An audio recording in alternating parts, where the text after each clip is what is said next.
भुर्भुवस्वः तत्सवितुर्वरेण्यं भर्गो देवस्य धीमहि धियो यो न प्रचोदयात्। ओम।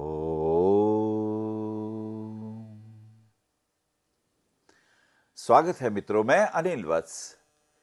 कल आपने जाना था सिंह राशि का अप्रैल के महीने का राशिफल, और आज हम बात करेंगे आपसे कन्या राशि, जिसका स्वामी होता है बुध। बुध बुद्धि का कारक है।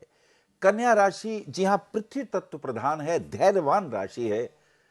सोचते हैं मैं ये काम करूं या ये काम करूं, मेरे लिए ये ठीक रहेगा या वो ठीक रहेगा। थोड़ा विचारवान राशि है, धैर्यवान राशि है, बुद्धिमान है, जीनियस है, बात को गंभीरता से सोचती है, विचार ज्यादा करती है। निर्णय में पहुंचने में थोड़ा समय तो लगता है, लेकिन बुद्धिमान होते हैं ऐसे व्यक्ति। ऐसे व्यक्ति को दिमाग के तल पर, बौद्धिक तल पर आप प्रभावित कर सकते हैं। मित्रता बनानी हो इन लोगों से तो थोड़ी बुद्धि की, थोड़ी गहरी बात की जाए। तर्क वितर्क के अंदर ये लोग रुचि लेते हैं, गणित के एक्सपर्ट होते हैं।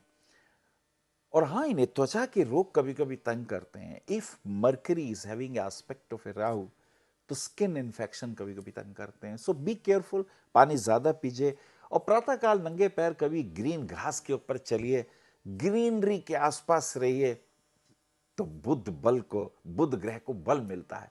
गाय को अगर चारा डाल दिया जाए तो बुध ग्रह बहुत प्रसन्न होता है। अपने मामा जी से संबंध मधुर रखे जाएं और मीठी वाणी बोलकर तो आप किसी को भी प्रभावित कर सकते हैं। बुध ग्रह कितना ही खराब हो, शुभ होने ही लगता है। आइए मित्रों, बात करते हैं किस प्रकार से असर रहेगा। 1 तारीख से 2 तारीख तक का जो प्रभाव हम कन्या राशि में देखने जा रहे हैं, उसमें चंद्रमा मेष राशि के अंदर है। और चंद्रमा जब मेष राशि में होता है तो केतु के साथ है। अब चंद्रमा अष्टम भाव में मेष राशि में, और वो भी मंगल की राशि में। क्रिकेटर हैं या जिम जाते हैं तो लगाओ ताकत, ये दिन तुम्हारे लिए बहुत अच्छे हैं। खेलोगे तो अच्छे रन बना लोगे, नाम भी होगा। और फास्ट स्ट्रोक अगर खेलते हो, ड्राइव लगाते हो, कवर ड्राइव लगाते हो, स्क्वायर कट लगाते हो, पुल या हुक शॉट खेलते हो, और अगर लॉफ्टेड शॉट खेल के 6 मारने का मन है, तो ये दिन तुम्हारे लिए अच्छे हैं। भाग्य साथ देने वाला है। लेकिन क्रोध पे रखना होगा काबू। व्यर्थ घर में छोटी सी बात पे कलेश हो जाए, मामा ने कुछ कहा और आपकी बात उनसे नहीं बनी, तो क्रोध आ सकता है, विचारों में मतभेद हो सकता है। मैं सोचता हूं मम्मी को जिता देना चाहिए।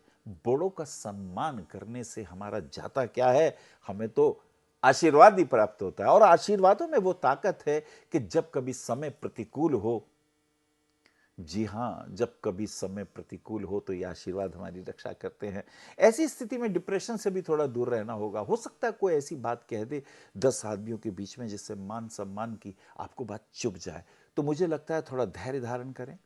और ऐसी स्थिति में हनुमान जी का जाप, जी हां, हनुमान चालीसा पढ़ लेने से, हनुमान जी का ध्यान करने से ये कष्ट दूर हो ही जाते हैं। बट लेकिन ये 2-3 डेट बहुत इंपॉर्टेंट है कन्या राशि वालों के लिए। वृषभ राशि में जब चंद्रमा जाता है तो 5 तारीख तक, 2 से 5 तारीख तक चंद्रमा वृषभ में, चंद्रमा उच्च के हो जाते हैं। मित्र, मुझे ऐसा लगता है कन्या राशि वाले मित्रों के लिए कि धन प्राप्ति के योग बन रहे हैं। भाग्य साथ देने लगा है। अभी 2-3 दिन से भाग्य साथ नहीं दे रहा था, लेकिन अब भाग्य साथ देगा। और हो सकता है पिताजी का आशीर्वाद सोने में सुहागा बन जाए और भी अच्छा हो जाए। पर पिता का स्वास्थ्य ठीक नहीं है, उनके भी पैरों में दर्द है, कमर में तकलीफ आ रही है। और ऐसी स्थिति में हमें ध्यान रखना है कि अपने माता पिता का ध्यान रखें। भाग्य साथ देगा, घूमने फिरने के योग बन सकते हैं, गुरुदेव की कृपा मिल सकती है, मंदिर में जा सकते हैं, कोई आशीर्वाद आपको मिल सकता है। This is very important. और जब चंद्रमा मिथुन राशि में प्रवेश करते हैं तो 7 अप्रैल तक, यानी 5 से 7 अप्रैल तक चंद्रमा मिथुन राशि में चले जाएंगे। कन्या राशि वालों के लिए यह समय अनुकूल है। अगर जॉब की प्रतीक्षा कर रहे हो तो इन 2 दिनों में कहीं से जॉब का बुलावा आ सकता है, मीटिंग हो सकती है, काउंसलिंग हो सकती है, और ये आपके लिए शुभ है। इसी के साथ साथ मां के आशीर्वाद से बिगड़े काम भी बनने के योग बन रहे हैं। और खास करके मुझे ऐसा दिखाई देता है विवाह इत्यादि के दृष्टिकोण से भी कहीं बात चल रही हो तो वो अनुकूल हो सकती है। बॉस के साथ संबंध अनुकूल रहेंगे और ऐसी स्थिति में लाभ होगा। आपकी काउंसलिंग एबिलिटी अच्छी है, आपकी मोटिवेशन की क्षमताएं भी अच्छी हैं। लेकिन मुझे फिर कहना है, तुम्हें अपने आप को डिप्रेशन से बाहर निकालना है, क्रोध से बाहर निकालना है। अपने चेहरे पे एक मधुर मुस्कान रख के जब आप बातचीत करेंगे, बिगड़े काम भी बन जाएंगे। ये नसीहत ध्यान रखना। कर्क राशि के अंदर चंद्रमा की स्थिति यानी 10 अप्रैल 14 तक चंद्रमा कर्क राशि में दिखाई देता है। आय के योग बनेंगे, फाइनेंशियल रिसोर्सेस लाभ में आएंगे। और खास करके अगर आप कहीं एमबीए कर रहे हैं या कहीं एमबीए के साथ साथ अगर कहीं फाइनेंशियल इंस्टीट्यूट में आप हैं, सीए हैं, चार्टर्ड अकाउंटेंट हैं, या आप अकाउंटेंसी की कोई क्लास ले रहे हैं, तो मुझे लगता है ये दिन अच्छे हैं, मित्र बनेंगे। क्लासेस लेते हैं तो आपको नए बच्चे मिलेंगे जिससे आपको फाइनेंशियली लाभ होने वाला है। सिंह राशि के अंदर प्रवेश करता है चंद्रमा, 12 तारीख आ जाती है, 10 से 12 तक का ये समय।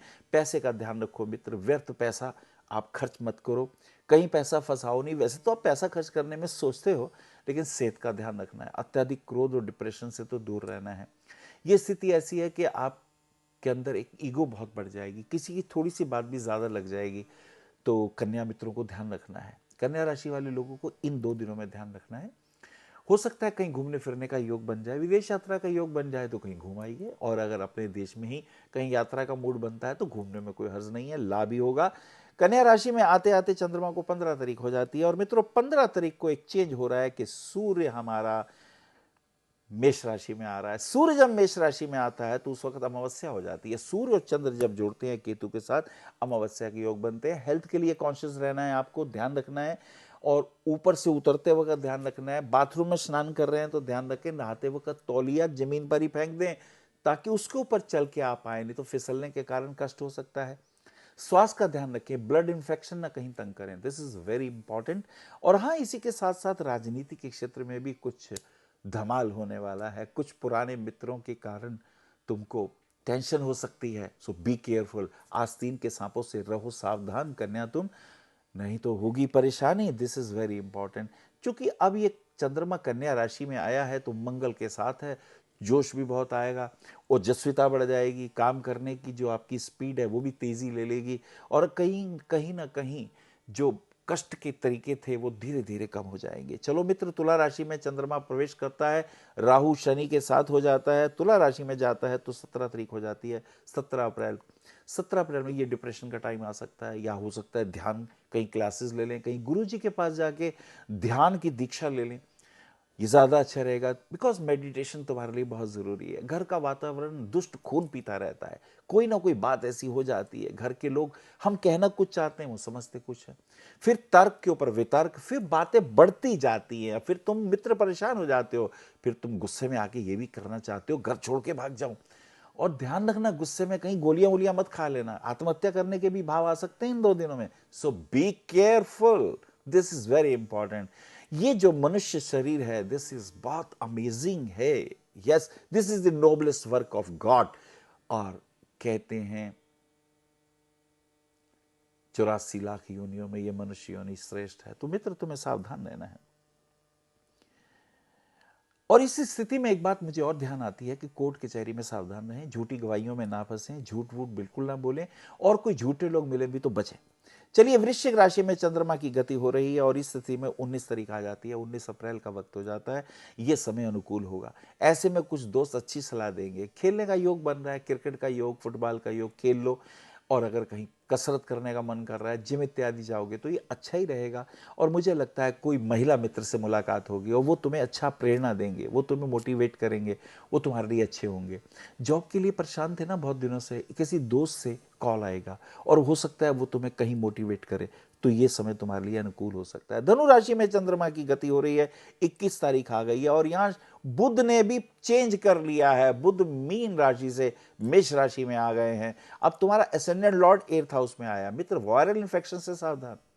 जी हाँ, वायरल इन्फेक्शन से सावधान। और अगर कहीं हॉस्पिटल में अपने किसी मित्र को देखने जा रहे हो तो तुम्हें विशेष ध्यान रखना है। इंटेंसिव केयर के अंदर तो बिल्कुल ना जाओ, क्योंकि रोग बीमारियां वहीं से पकड़ी जाती हैं।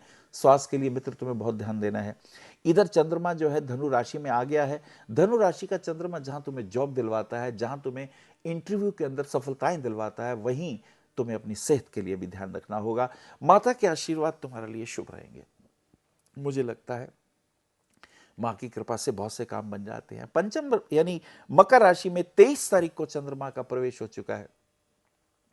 जी हाँ, 23 तारीख को चंद्रमा मकर राशि में, यानी 21 से 23 के बीच में चंद्रमा मकर राशि में आएगा। ऐसी स्थिति में बच्चों के साथ मन लगेगा। बच्चे विदेश जा रहे हैं, या जब बच्चे जो विदेश में हैं, अगर वो आपको बुला रहे हैं कि आइए घूम आए विदेश, तो घूम क्यों नहीं आते? मुझे लगता है अमेरिका का, या स्कॉटलैंड का, या कहीं ना कहीं कनाडा का, हो सकता है न्यूजीलैंड का, और इंग्लैंड भी तो हो सकता है।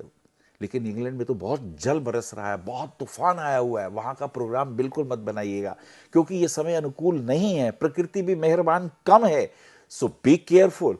घूमने फिरने के योगों में मौसम को देख लेना जरूरी है, अदरवाइज प्रॉब्लम होगी। बच्चों की हेल्थ का ध्यान रखिएगा। जी हाँ, बच्चों की सेहत ठीक नहीं है, उनकी पढ़ाई लिखाई में टेंशन आ रही है, तो आपको एक अच्छे टीचर की जरूरत है जो उन्हें अच्छा मोटिवेट करे। मित्र, कुंभ राशि के अंदर जब चंद्रमा प्रवेश करता है तो 23 से लेकर 25 तारीख तक चंद्रमा कुंभ राशि में। स्वास्थ्य के दृष्टिकोण से यह समय अच्छा नहीं है। और हाँ, किसी को रुपया उधार देने की बात कर रहे हो, मत दो, नहीं तो फंस जाओगे। रुपया वापस आने में ही दिक्कत होगी, बिल्कुल दिक्कत होगी। हालांकि वो अच्छे मित्र हैं, अच्छी बात करेंगे, लेकिन मुझे नहीं लगता आपको कुछ लाभ होगा। बच्चों के साथ कुछ वार्ता दुखदाई हो सकती है। बच्चे कुछ बदतमीजी से बोल देंगे, हो सकता है आपको लगे आपका अपमान हो गया, पर मुझे लगता है ये समय अनुकूल नहीं है। हमारे ही कर्म जो हैं, जब ग्रहों की दिशाएं बदलती हैं, तो हमारे अगले पिछले कर्म, शुभ अशुभ कर्म प्रकट हो जाते हैं। हमें लगता है बच्चे ने कुछ कहा है, वस्तुतः वो हमारे ही कर्म प्रकट होते हैं जो हमें दुख सुख लाभ हानि यश अपयश की अनुभूतियां कराते हैं। सो बी केयरफुल। मीन राशि में चंद्रमा आ रहा है और ऐसी स्थिति के अंदर 27 तारीख हो जाती है, और 27 तारीख को शुक्र का प्रवेश भी मीन राशि में हो जाता है। This is great. The lord of 9th house and the second house, financial account and the grace coming from the god Venus is placed in the Meen Pisces sign. Financial दृष्टिकोण से होगा गेन, पत्नी से मिलेगा लाभ, महिला मित्र से होगा फायदा, और ये योग बहुत अच्छा है। और विवाह के दृष्टिकोण से तो ये बड़ी अच्छी बात है। कहीं बात बनने की योग अगर कहीं चल रही हो तो वो पॉजिटिव हमें दिखाई देते हैं। मंगल शुक्र के योग में एक बात का और ध्यान रखना, चारित्रिक दृष्टि से संभल के रहिए। किसी महिला की मदद करना अच्छी बात है, चारित्रिक दृष्टि से कहीं आप अपने आप को खो बैठे तो यह कष्टदायी हो सकता है। सो बी केयरफुल। इस वक्त की स्थितियों में यह ध्यान रखना है हमें। और हाँ, एक बात और भी कहना चाहता हूं, कहीं कोई इन्वेस्टमेंट करना हो, कोई मांगलिक कार्य करना हो, साड़ियां इत्यादि की परचेजिंग करनी हो, गोल्ड की परचेजिंग करनी हो, तो ये वक्त बहुत अनुकूल है आपके। चलिए यात्रा करते हैं। फिर 27 से 29 तारीख तक चंद्रमा फिर मेष राशि में आ गया है। ये फिर विदेश यात्राओं के योग हैं, घूमने फिरने के योग हैं। हेल्थ की दृष्टि से ध्यान रखिएगा। परिवार में यदि कोई वृद्ध, यदि कोई माँ, यदि कोई स्त्री, यदि कोई पुरुष बीमार हो तो बी केयरफुल रहिए। हॉस्पिटलाइज होने का योग बनता है, कुछ ना कुछ कष्ट दिखाई देते हैं। और कोर्ट कचहरी में भी नुकसान होगा, बी केयरफुल। झूठी गवाहियां नहीं देनी है, अपने आप को अलर्ट रखना है। तो मित्रों, कन्या राशि वालों का अप्रैल का महीने का राशिफल मिला जुला हमने आपके लिए रखा। हमें ऐसा लगता है ओम नमो भगवते वासुदेवाय, भगवान कृष्ण के इस मंत्र का जाप करने से कष्ट होंगे दूर। भगवत गीता का यदि रोज एक अध्याय पढ़ेंगे तो भी हमारे कष्ट होंगे दूर। गाय को ग्रास खिलाने से, जी हां, नंगे पैर घास पे चलने से, ग्रीन रंग के कपड़े पहनने से, या और अगर अच्छी बात कहें तो ग्रीन रंग को हम बनाते कैसे हैं? ग्रीन रंग का उपयोग यह होता है कि एक ब्लू सफायर और एक येलो सफायर पहन लें तो ग्रीन कलर बाय प्रोडक्ट में आ जाता है। ये जो ग्रीन कलर है, अगर आपने पन्ना पहना हुआ है, यानी नीलम और इसी के साथ साथ पुखराज पहनने से जो ग्रीन कलर का डेवलपमेंट होता है, ये आपके लिए बहुत अच्छा है। ऐसा करके देखें, ये आपके लिए बहुत अच्छा है। और अगर आप शत्रुओं से रहना चाहते हो सावधान, भयानक कष्टदायी बीमारी से मुक्ति पाना चाहते हो, 18 मुखी रुद्राक्ष उज्जैन के अंदर महाकालेश्वर मंदिर में रुद्राभिषेक करा के, या 1.25 लाख महामृत्युंजय मंत्रों का जाप करा के, या मृत संजीवनी मंत्रों का जाप करा के आप धारण करते हैं तो कैसा भी भयानक कष्ट हो, दो बातें होंगी। यदि आयु पूर्ण हो गई है तो उस जीव की मुक्ति हो जाएगी, और अगर अकाल मृत्यु का कष्ट है तो वो मृत्यु टल जाएगी। आज इतना ही। हरिओम। हमारा पता है भविष्य कथन BE 279 गली नंबर 6 हरिनगर, न्यू दिल्ली 110064। हमारे फ़ोन नंबर है 919891739999, 919818189993, 918860006030। हमारी वेबसाइट है www.bhavishyakathan.org। ईमेल है acharyaanilvats@gmail.com।